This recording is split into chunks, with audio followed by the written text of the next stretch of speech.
Ça va les parents?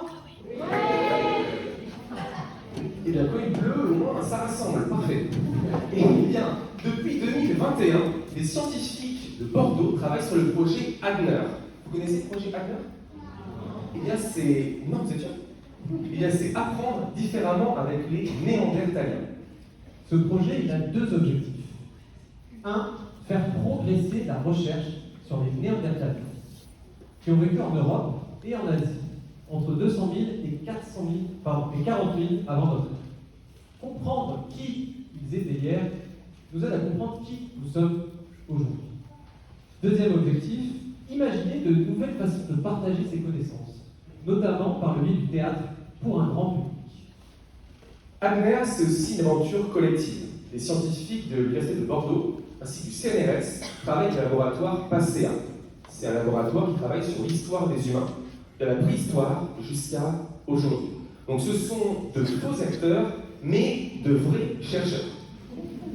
Avec Johan, nous sommes de vrais acteurs, comédiens Oui, d'improvisation, et nous avons accompagné les chercheurs à rendre ces savoirs accessibles. Nous allons donc vous proposer une enquête sous forme de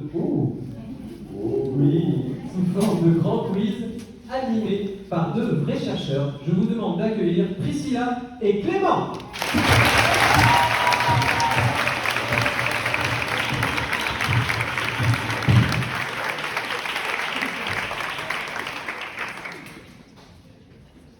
Bonjour cher public, eh bien merci beaucoup d'être venus et d'être venus nombreux pour ce grand quiz. Alors comment est-ce que ça va se passer? Eh bien donc nous allons vous proposer une série de questions. Est-ce que vous avez envie de jouer? Oui. Ah, parfait. Eh bien allons-y sans plus tarder. Question numéro 1. Comme dans toute enquête, les experts cherchent des preuves. Mais quelles preuves avons-nous que les Néandertaliens ont bel et bien existé? Différents vestiges nous sont parvenus. Mais quels sont ces vestiges, Clément? Alors, réponse A, des os et des dents. Réponse B, des cheveux ou des ongles. Ou réponse C, de l'ADN et des protéines. Alors, à votre avis, oui?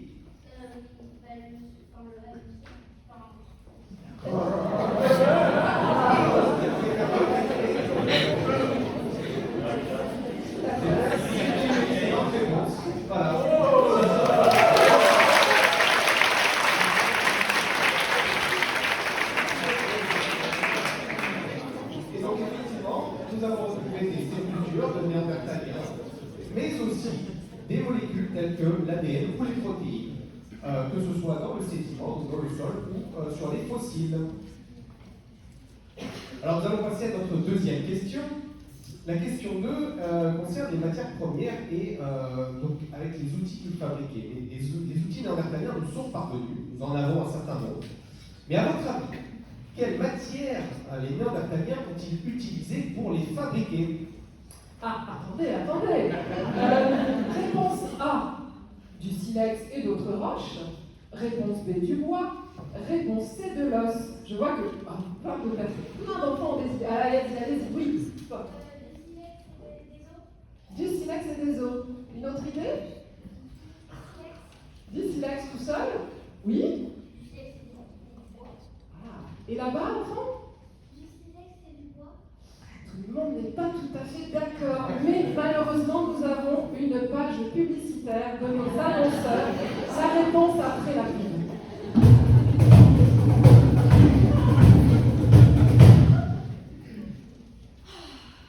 J'ai toujours de la difficulté à dépecer mon rêve. Tu vois ce cas-là? Ah, c'est un vieux gars taillé. Tu devrais utiliser ce superbe silex de Bergerac. Ah oui, c'est vrai que ça coupe vachement mieux. Le silex de Bergerac. Plus de soucis pour couper la barbaque.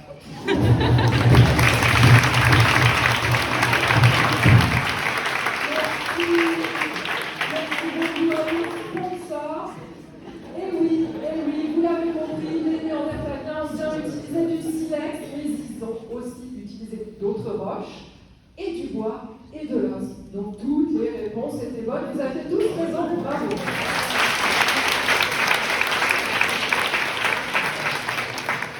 Passons maintenant à notre troisième question. Le cerveau des Néandertaliens adultes était-il en moyenne? Alors, est-ce qu'il était plus grand, plus volumineux que le nôtre? Ou alors est-ce qu'il était moins volumineux? Ou encore de taille égale au nôtre? Alors, à votre avis, oui. Moins gros. Quelqu'un a une idée? Oui. Moins gros aussi?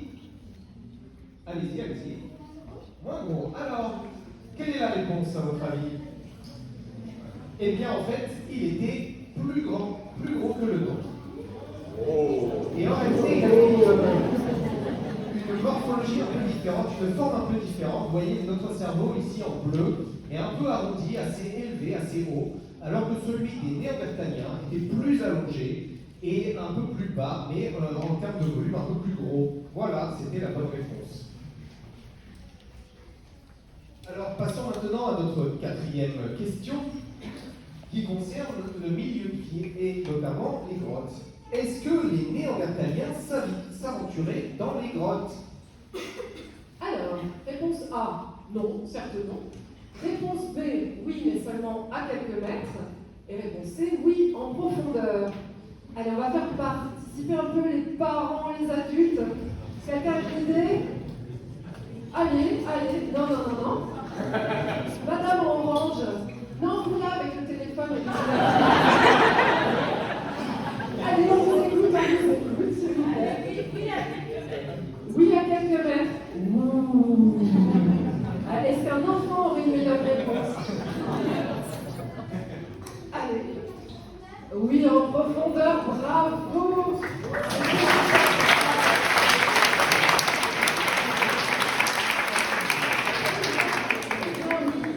Il pouvait aller jusqu'à plusieurs centaines de mètres dans les grottes. On peut le voir ici dans un site qui s'appelle Brunquel, pas très loin d'ici, où des structures faites de stalagmites, vous savez les stalagmites qui montent, stalagmites cassées, ont été déposées en cercle concentrique et on a retrouvé des indices de combustion tout autour de ces cercles qui montrent que les Néandertaliens se sont éclairés dans cette galerie très profonde à plus de 300 mètres de l'entrée de la grotte. Et peut-être se racontait-il des histoires autour de ces cercles. Question 5 maintenant, s'il vous plaît. Question 5. Que faisaient les Néandertaliens quand quelqu'un disparaissait? Comment? Alors, est-ce que tout simplement, réponse A, ils ne s'en préoccupaient pas? Ou bien réponse B, ils les enterraient parfois? Et réponse C, peut-être même qu'ils les mangeaient parfois. Alors, on va faire un sondage pour que tout le monde participe. Levez la main si vous pensez qu'ils ne s'en préoccupaient pas. D'accord? Et si vous pensez qu'ils les enterraient parfois? Ah, quand même pas mal de monde. Et maintenant, si vous pensez qu'ils peut-être même ils les mangeaient parfois? Très bien, c'est intéressant. Eh bien, nous avons en fait deux bonnes réponses.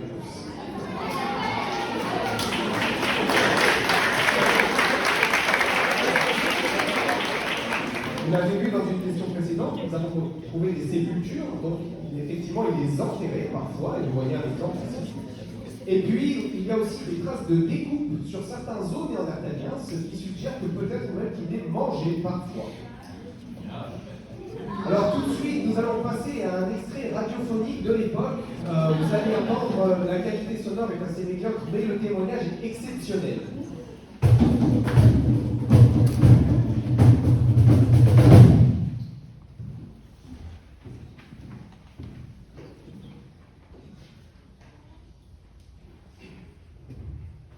Eh bien, bonjour à tous. Bienvenue sur Radio Paléo, la radio des Néandertaliens. Aujourd'hui, nous sommes le 22 octobre, moins 36 000 ans. Et avant de vous donner les nouvelles fraîches, voici notre capsule météo par William Pierre. Merci Mathilde de Pierre. Bonjour à toutes et à tous.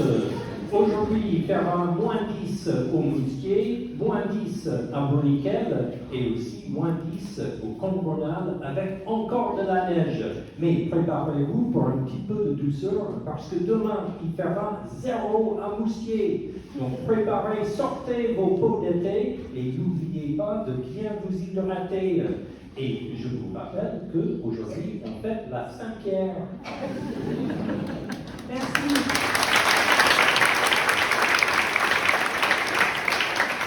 Alors, avant de rentrer pleinement dans notre émission, quelques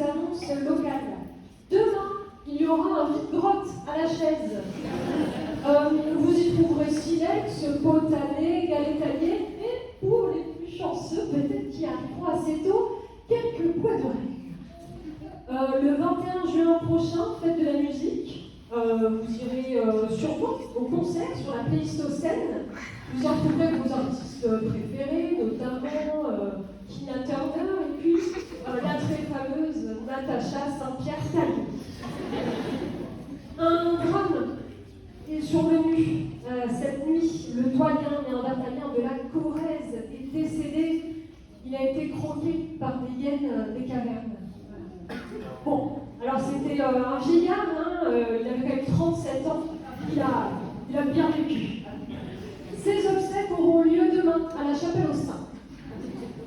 Et puis, la police municipale, flash info, la police municipale lance un appel à témoins car la grotte Chauvet a encore été taguée par des Homo sapiens. Si quelqu'un a vu les auteurs de ce vandalisme, qu'il se rapproche du poste de police le plus proche. Et donc, ça nous permet de rebondir avec nos deux invités ici présents qui souhaitaient réagir. À ma gauche, Marie-Pierre Précieuse, bonjour. Bonjour, Marie-Pierre. Et puis, à ma droite, Jean-Pierre Affeux. Jean-Pierre Affeux, bonjour. Oui, bonjour, Marie-Pierre. Donc, vous souhaitez réagir à ce flash info? Oui, tout à fait. Je crois que c'est une nouvelle qui ne prête pas à la plaisanterie. Ces Homo sapiens, si développés, si avancés, eh bien, empiètent sur nos territoires de plus en plus, sur notre chère Europe, si je puis dire. Et je me demande ce que fait à ce jour la police de Néandertal. Je pense que la proposition que j'ai entendue de mettre des hyènes des cavernes devant l'entrée de toutes nos grottes est tout à fait grotesque.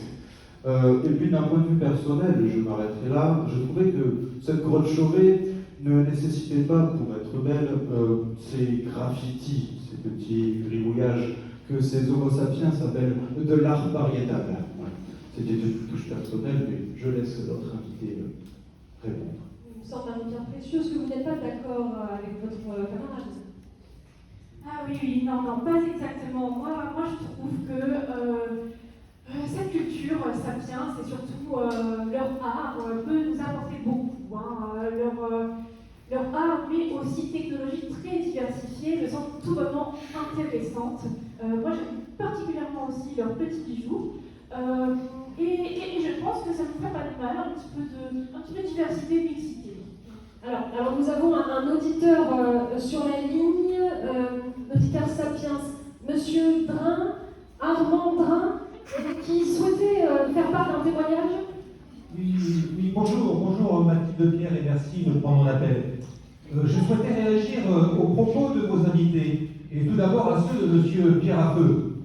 Monsieur le Néandertalien, je vous prierai tout d'abord de tenir vos hyènes de garde en laisse.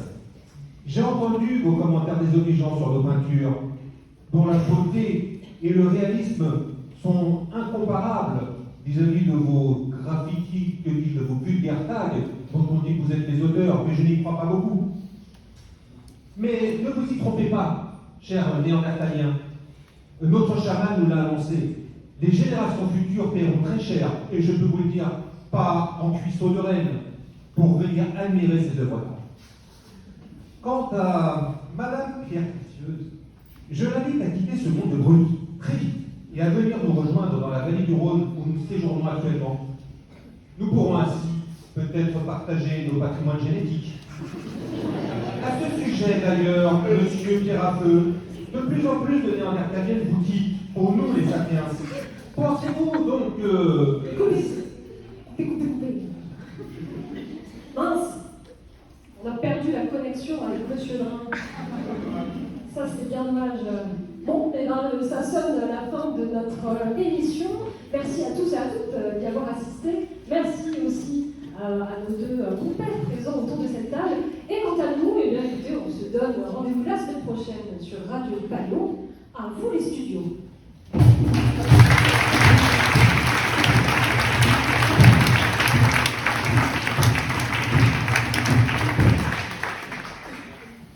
Comme vous avez pu l'entendre, c'est un témoignage vraiment bouleversant, émouvant de cette époque lointaine. Nous allons maintenant passer à notre 6e question du quiz. Et nous avons vu donc une capsule météo qui nous a donné une idée. Et maintenant, la question est sous quel climat vivaient les Néandertaliens il y a 60 000 ans en Aquitaine? Eh bien, A, il faisait... Ouh là là, attendez que j'énonce les réponses. A, il faisait chaud comme dans l'actuelle Guadeloupe, soit entre 20 et 30 degrés. Ou bien plutôt froid, B, comme dans l'actuelle Sibérie, où le sol est gelé une partie de l'année. Ou bien C, tempéré comme ici de nos jours. Beaucoup de personnes qui veulent répondre. Allez, le jeune homme juste là. À la B, froid. Est-ce que le public est d'accord? Petit sondage. Levez la main ceux qui sont d'accord. Qui pensent que non, ce n'est pas ça. Ah, quand même quelques-uns. Merci quand même. La majorité l'emporte. C'était en effet B. Il faisait froid comme dans l'actuelle Sibérie.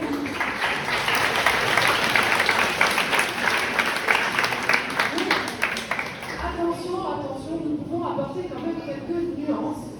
En effet, n'imaginez pas que les Néandertaliens n'ont vécu que sous des climats de type sibérien. En effet, depuis des milliers d'années, vous voyez ici, 800 derniers 1000 ans, la Terre a connu des alternances de périodes glaciaires, très froides, et interglaciaires, plus tempérées, comme vous le voyez ici, et les Néandertaliens se sont adaptés à toutes ces températures.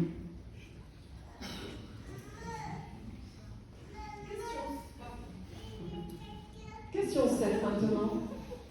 Question 7. En moyenne, quelle était la taille des Néandertaliens de sexe masculin? Alors, est-ce qu'elle était inférieure à 1m60, donc de petite stature? Ou alors, est-ce qu'elle était entre environ 1m60 et 1m69? Ou alors, est-ce que les Néandertaliens étaient grands et là 1m70? Alors, à votre avis? Oui, dites-moi. Oui. Plus d'1m70, d'accord, oui. Moins d'1m60, donc on va aux deux extrêmes, et là. D'accord, donc on a eu toutes les réponses. Eh bien, écoutez, la bonne réponse, c'est la réponse.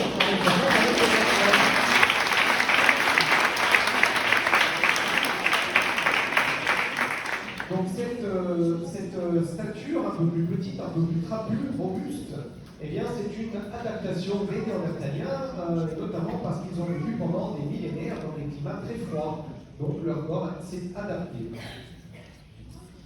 Et maintenant, nous allons vous laisser quelques instants pour une nouvelle coupure publicitaire.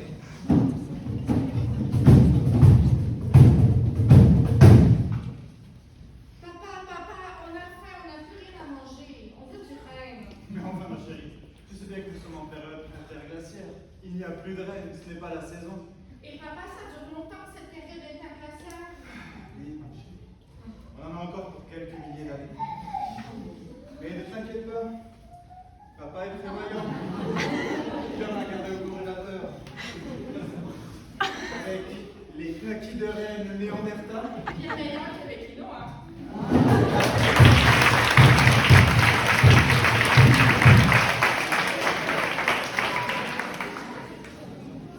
Ça ouvre l'appétit tout ça. Alors maintenant justement, passons à la question suivante qui concerne l'alimentation des Néandertaliens. Alors nous le savons, les Néandertaliens étaient de grands chasseurs. Mais que mangeaient-ils en fait? Alors A, ils mangeaient mais uniquement de la viande, saucisses Néandertal, tacos 3 viandes, autres mets bien carnivores. Ou réponse B, de la viande certes, mais aussi des végétaux, des champignons, etc. Allez, on fait participer un peu derrière, les plus grands. Quelqu'un? Pas? Oui? Au fond, là-bas? Oui? La B. Alors, exact. Tout à fait exact. Bravo.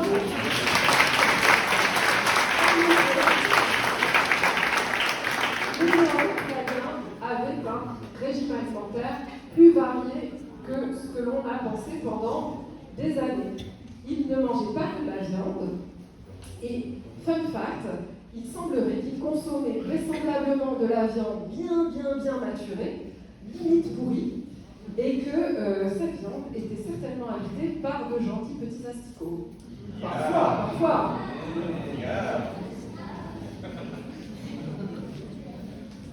Bon, merci. Question 9. Question 9, ben finalement, la rencontre. On l'a vu tout à l'heure un peu, la rencontre entre Néandertal et Sapiens. Est-ce qu'en fait, ils se sont réellement rencontrés? Alors, réponse A, absolument jamais. Réponse B, oui, mais une seule fois. Ou alors, réponse C, oui, à plusieurs reprises. Alors, oui. D'accord. Oui, plusieurs fois, c'est la bonne réponse. En effet.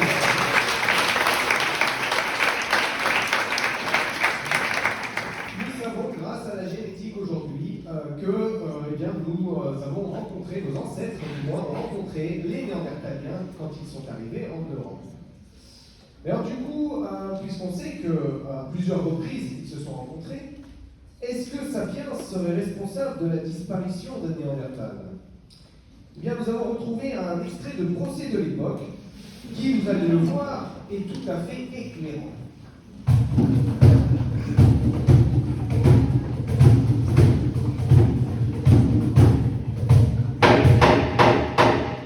Monsieur le procureur, la parole est à vous. Monsieur le juge, merci. Ce jour, en l'an moins 36 000 avant JC, que l'on n'a pas encore inventé, est particulièrement important, puisqu'il porte sur un procès sur la disparition des Néandertaliens et la question de savoir s'ils ont été exterminés par les Homo sapiens. Malheureusement, on n'a pas encore inventé l'écriture non plus, donc il n'y a pas de trace écrite de ce procès. Sinon, on peut penser que la question aurait été vite résolue. Et pour répondre, je vais convoquer ici le premier témoin de ce procès, monsieur Jean-Pierre Jean-Flèche Taillé Pointu, qui de son état, désolé monsieur Jean-Flèche Pointu, qui de son état est marchand d'armes. Merci, monsieur le procureur. Monsieur le juge, je jure de dire toute la vérité, en tant que bon commerçant. Tout d'abord, c'est vrai, vous l'avez dit, monsieur le procureur, je suis fabricant de pointes de flèches dont j'ai ramené un petit échantillon ici. Vous savez, il faut toujours se déplacer quand on est dans le commerce avec des échantillons. Vous pouvez venir me voir après si vous voulez passer commande. Donc des petites pointes de flèches très très pratiques, hein, emmanchées sur des hampes, que l'on peut ensuite propulser avec des arcs. Alors certes, on peut abattre du gibier à 4 pattes, et parfois aussi une forme de gibier à 2 pattes, avec un gros bourrelet au-dessus des yeux que l'on nomme néandertalien. Mais de là à nous accuser de leur disparition, vous y allez un peu fort. Certes, il est possible que notre commerce y ait un petit peu contribué, mais... Monsieur Jean-Flèche Taillé, je vous remercie pour votre témoignage absolument passionnant et très démonstratif. Ceci dit, je ne suis pas extrêmement convaincue par ce qui vient de nous être dit. Savez-vous exactement à qui vous avez vraiment vendu des armes? Les avez-vous vendues à Sapiens pour qu'il extermine Néandertal? Je pose cette question qui intéresse tout le monde ici. Mais j'ai une partie de la réponse. Et pour cette réponse, je vais appeler mon premier témoin, monsieur Daferassi. Je vais nous donner votre version des faits, s'il vous plaît. Bonjour, monsieur. Je suis un Néandertalien et on m'a demandé aujourd'hui de témoigner un petit peu sur notre vie quotidienne. Et donc, nous sommes un groupe d'une vingtaine de personnes, avec des hommes, des femmes, des enfants, à voyager ensemble. Et ça fait quelques générations déjà qu'on circule dans le Pays Basque. Et je peux vous assurer que j'ai entendu parler ça et là de ce sapiens, mais nous n'en avons jamais croisé. Et encore moins sans eu de conflit avec. Alors, voilà mon témoignage. Monsieur Daferassi, je vous remercie pour ce témoignage éclairant. Malheureusement, qui se situe sur un territoire particulier de l'Eurasie, le Pays Basque, on le sait, très accueillant aux conditions environnementales assez spéciales, donc peut-être ceci peut expliquer cela. Et comme Madame l'avocate amène des témoins un petit peu particuliers, je me suis dans l'obligation d'appeler maintenant à la barre un témoin qui va être très important puisqu'il n'y a pas eu simplement que des armes létales techniques, mais il y a eu aussi l'utilisation d'armes biochimiques. J'appelle donc à la barre le virus H1N-45 000. Bonjour à tous. Alors, en effet, lorsque j'ai rencontré ces fameux Homo sapiens, c'était dans le but de tous les rendre malades, voire même d'en tuer quelques-uns. Mais finalement, je me suis glissée sous leur peau et je suis restée là, calmement, jusqu'à ce qu'on rencontre ces fameux néandertaliens. À partir de là, j'en ai tué quelques-uns aussi. Mais je suis quand même restée calme, ça va. J'en ai tué que quelques-uns pendant 10 000 ans. Donc de là à me catégoriser comme un tueur de masse, je vous prie de vous excuser, s'il vous plaît, monsieur le procureur. Virus H1N-45 000, mais vous y croyez vous déjà à ce nom-là? Ah non, c'est étrange comme nom. Bon, en tout cas, virus, je suis convaincue, pour le coup, par votre témoignage, qui nous apporte la preuve que vous n'avez pas vraiment été aussi offensif que ce que monsieur le procureur veut bien nous laisser croire. Mais vous savez bien tous ici, comme moi, que les virus sont fragiles. Ils peuvent être présents ou absents, se propager, ne pas se propager en fonction du climat dans lequel ils se trouvent. Alors je pose de nouveau la question. Virus de climat chaud, virus de climat froid. Et pour répondre à la question, je vais faire appel à ma deuxième experte, la très très grande docteure Grandfroy, madame la docteure Grandfroy, qui nous fait l'honneur de venir de contrées reculées, qui a fait un long voyage pour être parmi nous aujourd'hui. Je vous laisse la parole. Merci, maître. Bonjour, donc moi je suis paléoclimatologue, donc j'étudie les climats du passé.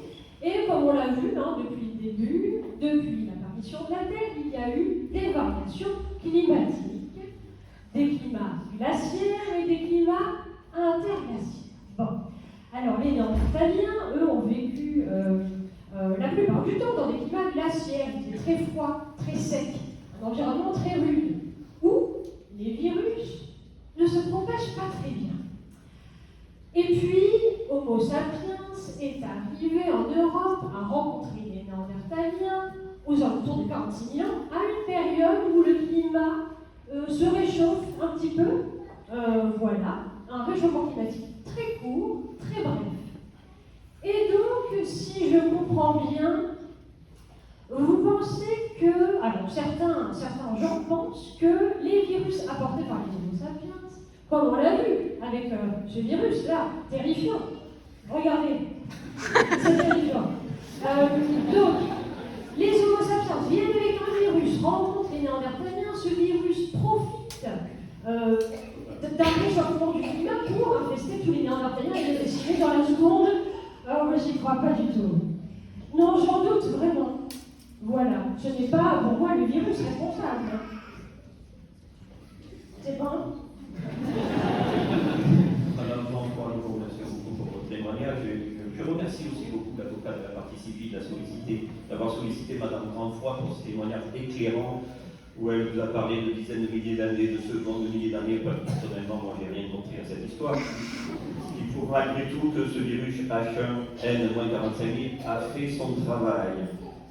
Mais comme il semble assez difficile de convaincre l'avocate de la partie civile de la réalité de cette extermination, je vais convoquer mon dernier témoin, dont le témoignage sera vraiment frappant. J'appelle donc Ao Junior. Ao Junior est le premier hybride néandertalien, fils du célèbre Ao, qui a rencontré un très beau succès médiatique sur les réseaux de Néandertal. Bonjour à tous, merci à mes fans qui sont dans la salle. Toujours à mes côtés. Non, on rigole, mais je suis très énervé aujourd'hui. Énervé parce que le sujet dont on parle m'a frappé directement. Et mon témoignage va être assez personnel. Je suis, donc, comme vous l'avez dit, un hybride. Mon père est un néandertalien et ma mère est une sapiens. nous avons eu, bon, si vous avez l'air de me suivre un peu sur les réseaux, donc vous savez très probablement que j'ai eu une première famille avec ma femme néandertalienne. Nous avons eu des enfants et bon, ils sont morts de la grippe, hein, certains virus. Et maintenant, j'essaye une nouvelle femme sapiens, c'est nous essayons de refonder une famille, nous essayons d'avoir des enfants, mais pourtant c'est pas faute d'avoir essayé, mais nous n'y arrivons pas. Et donc, je suis sûr, je l'affirme, que le fait que je sois un hybride à moitié sapiens est responsable directement de ma stérilité. Monsieur Henri Junior, je vous arrête tout de suite.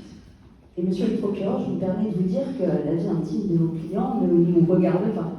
Je ne sais pas ce que vous en pensez, mais moi, elle ne me regarde pas, aussi intéressante et croustillante soit-elle. En revanche, puisque vous nous emmenez vous-même vers ce terrain des grandes et belles histoires d'amour, alors allons-y, profitons-en. Et je vais appeler ma dernière petite témoin qui porte en elle la preuve qu'une grande et belle histoire d'amour entre Néandertal et Homo sapiens a pu exister. La preuve qu'une humanité fédérée plutôt qu'une humanité déchirée existe vraiment. Et je vous demande, monsieur le juge, mesdames, messieurs, les jurés, tous les petits jurés qui sont ici devant, je vous demande d'accueillir avec beaucoup de bienveillance une petite témoin, c'est une petite fille. Elle s'appelle Sapiens, elle s'appelle Pierrette de Sapiens, de Néandertal. Pierrette, s'il te plaît, tu peux venir, ne t'inquiète pas. Tout le monde est bienvenu ici.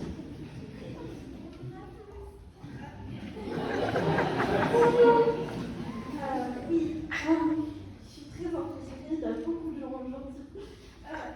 Oui, papa et maman. Alors, papa, c'est un sapiens. Et maman, c'est une très, très, très jolie néandertalienne. Et je ne pense pas que papa ait tué ou ait voulu tuer ma maman, puisque je suis là. Donc, je pense qu'il s'est très, très fort. Et avec mes frères et sœurs et mes cousins-cousines, on s'entend tous très, très bien. Et on adore faire la fête avec nos cousins néandertaliens d'Espagne. Et on adore aller en vacances en Bulgarie, chez notre grand-père Sapiens, pour qu'il nous raconte absolument toutes ses aventures. Donc je pense qu'on peut dire que nous sommes, du moins dans mon entourage, avec ces sapiens et ces néandertaliens, une très belle et grande famille. Pierrette, je te remercie beaucoup de ton témoignage.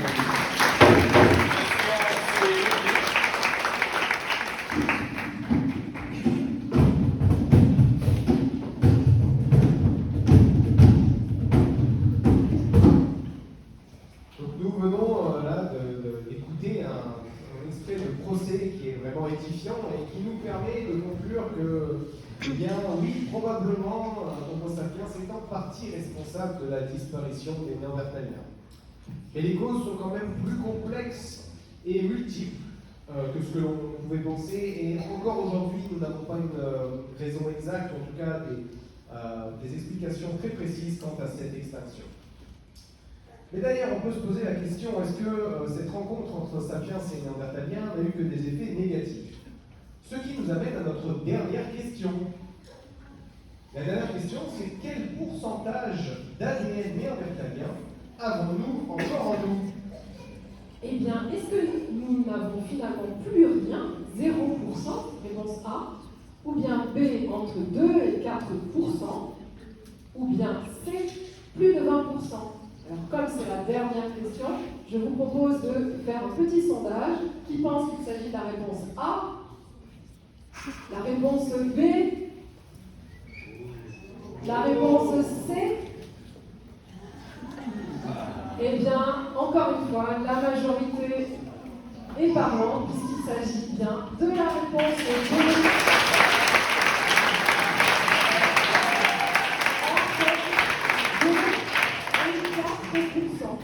C'est assez peu, oui, puisque l'héritage des Néandertaliens s'est dilué au cours du temps, mais nous est quand même parvenu et nous a légué un certain nombre de bénéfices également. Merci beaucoup, cher public, d'avoir participé à ce grand quiz. Grâce à vous, l'enquête a bien avancé. N'est-ce pas, cher Clément? Oui, tout à fait. Et bien, la recherche continue. Nous continuerons de progresser sur toutes ces questions et d'autres, bien d'autres questions. Et d'ailleurs, nous vous donnons rendez-vous prochainement pour une nouvelle enquête. Bravo Priscilla, bravo Clément, on peut les applaudir s'il vous plaît.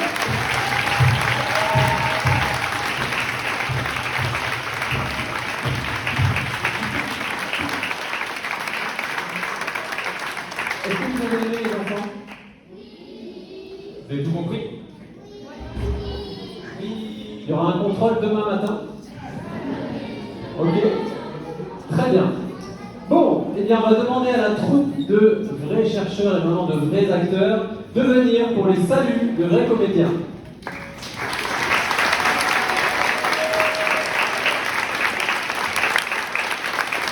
Alors, dans le rôle de l'enfant garçon et de la dépeceuse de reine, il y avait Kellyanne.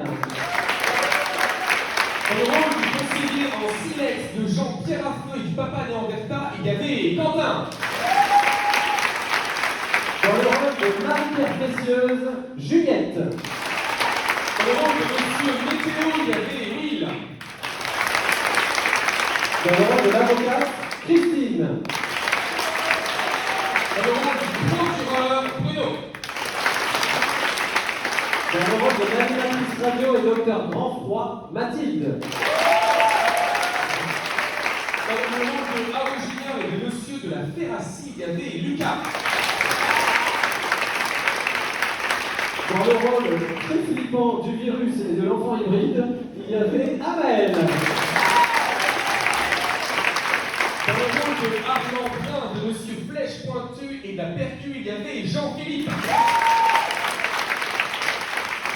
Dans le rôle de l'animatrice du quiz, Priscilla. Et dans le rôle de l'animateur, il y avait Bilan.